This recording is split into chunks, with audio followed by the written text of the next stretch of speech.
Donc, bonsoir, je vous remercie de votre présence pour suivre le thème de cette conférence, quand la malpropreté du chat est un message à entendre. La malpropreté du chat représente en général la cause la plus fréquente des entretiens auprès des comportementalistes félins. Pour commencer, et plutôt que de parler de malpropreté, je préfère utiliser un autre vocabulaire et parler d'élimination inappropriée, par exemple, ou mieux encore, d'élimination hors litière. En effet, la malpropreté est une notion subjective. Elle est relative à nos critères de fonctionnement humain. Un animal n'est pas propre ou malpropre, il marque avec ses urines ou il élimine ici ou là. Nous allons chercher à en comprendre les raisons. Pour cela, je veux expliquer l'apprentissage du chaton en matière d'élimination. Puis nous verrons différentes causes possibles d'élimination du chat en dehors de sa litière et en quoi elles peuvent constituer un message. Enfin, j'indiquerai comment les entendre pour pouvoir apporter un changement. Pour cela, commençons par nous intéresser au fonctionnement naturel du félin domestique. Comment se passe l'apprentissage du chaton? Lorsqu'il naît, le chaton est dépendant de sa mère. S'agissant de ses éliminations naturelles, c'est elle qui le stimule et ingère ses sécrétions. Avec sa langue, en léchant son petit, elle stimule notamment son abdomen et ses parties basses. La chatte renouvelle cette pratique au quotidien, plusieurs fois par jour, pendant les premières semaines de vie de ces chatons. Le couchage, appelé aussi le nid, reste donc sans aucune souillure naturelle. Il est toujours propre. Le chaton intègre aussi progressivement le rituel du toilettage. Plus tard, lorsqu'il devient capable de se déplacer et de s'éloigner du nid de quelques mètres, son appareil urinaire devient mature. Vers 4-5 semaines, le système nerveux central permet le contrôle des sphincters. Les activités exploratoires et ses capteurs sensoriels, notamment l'odorat, amènent le chaton à éliminer volontairement dans un lieu privilégié. Cet endroit est souvent déterminé et circonscrit. L'odeur, la matière et l'emplacement choisi, avec des critères de proximité et de sécurité, l'incitent à s'y rendre. L'exemple de sa mère et de sa fratrie renforce l'apprentissage et le comportement d'élimination spécifique du chaton.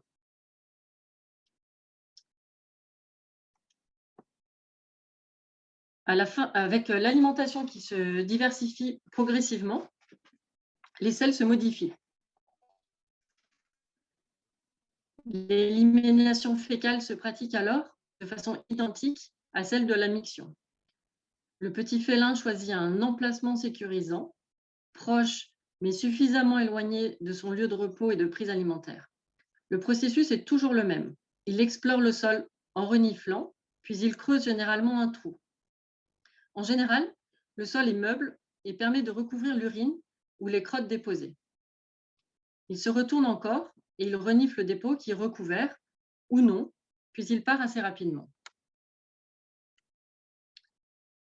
Pour résumer, le chat apprend le comportement d'élimination avec sa mère et sa fratrie pendant les premières semaines, puis il l'intègre les premiers mois de son développement. Au sevrage alimentaire succède le sevrage comportemental et affectif. Un chaton mâle acquiert l'essentiel de ses apprentissages jusqu'à 4-5 mois. Pour un chaton femelle, il s'agit plutôt de, pour un mâle, 3-4 mois, pour une femelle, 4-5 mois. À cet âge de prématurité sexuelle, le chaton est capable d'être autonome et a les meilleures chances pour s'adapter à un nouvel environnement et de reproduire les comportements de l'espèce. Il apparaît donc qu'une première cause possible d'élimination hors litière pour un chat puisse dépendre de ses conditions de vie et son environnement initial, ses expériences vécues. Lorsqu'un jeune chat élimine en dehors de son bac, ce comportement peut s'expliquer, du moins en partie, par son histoire personnelle. S'il s'agit d'un chat adulte, le fait qu'il ait connu une période, même courte, d'élimination qui correspond avec les critères qu'on a décrits précédemment, signifie qu'il a acquis les comportements de l'espèce. Pourquoi alors peut-il lui arriver d'éliminer en dehors de son bac? Et dans quelles circonstances peut-on parler de message? Dans la chaîne alimentaire, le chat est un animal qui se situe à la fois comme une proie et comme un prédateur. Concernant ces éliminations, le chat a pour habitude, en règle générale, d'être discret. Il s'éloigne et enfouit ses déchets naturels dans le sol. Il les camoufle, en quelque sorte, il efface ses traces. À certaines périodes de l'année, lors de son développement, selon les changements intervenant dans son environnement ou le profil de l'individu, le chat peut modifier ses habitudes et laisser temporairement des traces en évidence. Par exemple, c'est parfois le cas de crottes qui peuvent être laissées à découvert dans la litière ou en dehors. C'est aussi le cas de l'urine, avec laquelle les chats, mâles non castrés, aspergent les objets, les murs et les angles saillants. Dans ce dernier cas, que pouvez-vous observer? Le chat tourne le dos à un support vertical, il est debout, et projette un jet d'urine en frétillant de sa queue, qui est en général très relevée et plutôt en position droite et tendue. Pour ces exemples, les traces laissées ont une valeur de message. Les messages sont ici olfactifs ou visuels. Techniquement, nous ne parlons pas alors d'élimination, mais de marquage. Le marquage réalisé indique le statut sexuel et le domaine vital, le lieu de vie du chat. Il constitue un signe de reconnaissance personnelle, pour lui-même, pour ses congénères et pour les autres animaux. Ce comportement est naturel chez le chat. Dans nos lieux de vie actuels, il se produit dans la plupart des cas en extérieur. Lorsque le marquage urinaire se fait à l'intérieur de l'habitation, le message émotionnel du chat est alors à prendre en considération, à entendre. Dans la cohabitation avec un félin, nous autres humains pouvons avoir certaines difficultés à décoder le comportement d'élimination de nos amis. On entend souvent « Je ne comprends pas, d'un seul coup, mon chat, mâle ou femelle, s'est mis à uriner sur mes affaires, sur le canapé, bref, en dehors de la litière. » Alors que cela ne lui arrivait jamais. Il est difficile de lire l'expression corporelle de son animal, et plus particulièrement celle de son chat. Lorsqu'il s'agit d'animal de compagnie, le réflexe à avoir est toujours, en première intention, la réalisation d'une consultation vétérinaire afin de vérifier que l'animal soit en bonne santé. Tout comportementaliste professionnel vérifiera ce point avec vous avant de poursuivre l'entretien. Le chat peut en effet souffrir de plusieurs causes physiologiques, dont les symptômes peuvent être des éliminations fréquentes, abondantes et ou douloureuses. S'agit-il alors de messages? Oui, sachez les entendre. Plusieurs dérèglements organiques peuvent provoquer une augmentation des urines, conséquente d'une augmentation du volume de la boisson, par exemple, le diabète, une insuffisance rénale ou un dérèglement hormonal. Les affections du bas appareil urinaire ou les maladies inflammatoires liées au système intestinal peuvent provoquer une incontinence permanente ou temporaire. Avec la vieillesse, parmi d'autres troubles, l'arthrose peut également peser sur la locomotion et induire une désorganisation du comportement d'élimination. Les différentes affections que je viens de citer sont des exemples, parmi de nombreuses autres causes médicales possibles.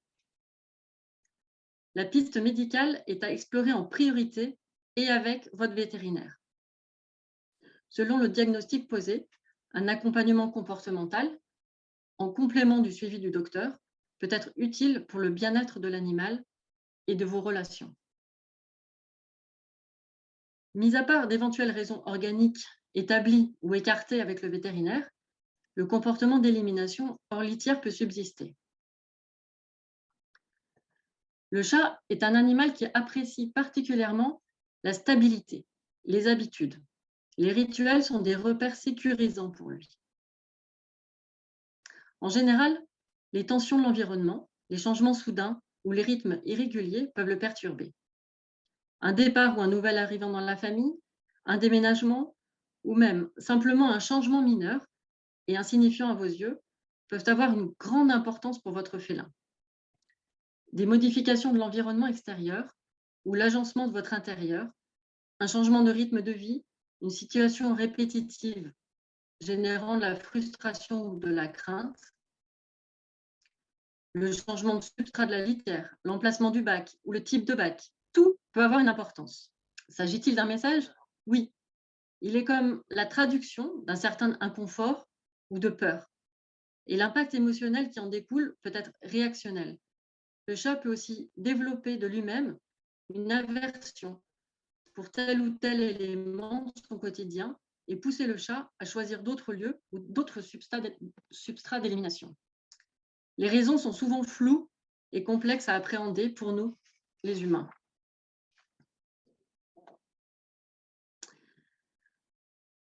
Lorsqu'on s'interroge sur les raisons de l'élimination hors de la litière du chat adulte qui a appris les codes de l'espèce, nous avons vu qu'il existe 3 différentes familles de possibilités. Le marquage urinaire, qui est un comportement naturel, le facteur santé et l'inconfort du chat à différents plans. Alors, comment entendre le message de son chat?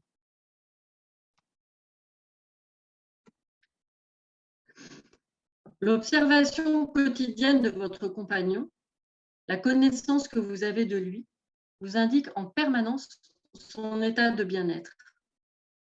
Le changement soudain ou progressif de son comportement ou de son état émotionnel sont de bons indices. Par exemple, utiliser une litière agglomérante permet, lors du nettoyage du bac, de compter le nombre et d'avoir une idée du volume d'urine éliminé habituellement. Observer un comportement inhabituel et persistant de son chat quand il est dans son bac, par exemple des miaulements plaintifs, un recouvrement minimal avec le secouage de pattes et des sorties anormalement rapides, peuvent constituer un faisceau de faits notable. Si vous vivez avec plusieurs chats, il est primordial de s'assurer de façon factuelle lequel en est l'auteur, avec une séparation temporaire ou l'installation de caméras selon les possibilités de chacun. Améliorer son confort est une autre voie possible. La mise en place de dispositifs en adéquation avec les besoins de l'espèce, comme la taille, le type, l'entretien, le nombre ou l'emplacement du bac, ou le retour à des habitudes appréciées dans son environnement, soit avant l'observation de signes d'inconfort, soit dès l'apparition du comportement indésirable, peuvent suffire à l'apaiser et à rétablir son équilibre intérieur. Par exemple, dans le cas où il y a eu un changement de substrat, revenir à l'ancien et éventuellement le changer progressivement. S'il s'agissait d'un changement d'emplacement de litière, revenir à l'ancien et décaler progressivement le bac. Pensez également aux produits d'entretien de la maison, par exemple, qui peuvent irriter l'odorat sensible du chat et le perturber. Les risques à procéder par soi-même en glaçant des informations générales sont d'embrouiller la situation initiale et aussi d'attendre trop longtemps, en tout cas suffisamment, pour que le comportement s'intensifie ou que les nouvelles habitudes, les indésirables, s'installent. Et souvenez-vous, j'en ai parlé il y a quelques minutes, le chat est un animal routinier qui aime les habitudes. De plus, le processus d'auto-renforcement, associé aux variations du contexte environnemental, pousse la plupart des chats à généraliser et à intensifier leur comportement. Avec une aide extérieure, le vétérinaire est à contacter en priorité pour éliminer toute suspicion liée à la santé. En complément, le comportementaliste peut vous aider à explorer les raisons qui ont pu conduire au comportement d'élimination hors de la litière. En discutant avec vous, ce professionnel peut contribuer à éclaircir la situation et à proposer des solutions adaptées aux besoins du chat et aux vôtres en suivant l'objectif de travail qui aura été fixé. La pratique d'une communication animale peut confirmer des suppositions ou apporter des éléments d'information complémentaires. Qu'est-ce que la communication animale? C'est un échange d'âme à âme ou de cœur à cœur. On dit aussi télépathique. Et si vous souhaitez en savoir plus sur le sujet, je vous invite à consulter une précédente conférence de l'association. Peut-être que quelqu'un va pouvoir vous mettre un lien dans le chat. Elles sont disponibles sur le site. La communication animale est aussi l'occasion pour transmettre un message ou en recevoir de son animal dans le but d'améliorer les relations. Que retenir de tout ce qui vient d'être présenté? Il est préférable d'écouter le message et d'agir. En attendant trop longtemps, le risque est que la situation s'aggrave. Le comportement peut perdurer, se ritualiser ou s'accentuer. Et il est primordial et impératif d'écarter une éventuelle raison de santé sous-jacente. C'est pourquoi le comportementaliste animalier intervient après avoir obtenu l'avis médical du vétérinaire. Sans autre raison identifiée, continuez d'écouter le message de votre compagnon félin. Faites-vous rapidement aider en faisant appel à un intervenant spécialiste du comportement. Je vous remercie de m'avoir écouté. Mes collègues de l'association sont à disposition ce soir pour accompagner ceux qui se sont inscrits à la conférence. Et en attendant les cas particuliers, est-ce que vous avez des questions, des points à approfondir ou à éclaircir?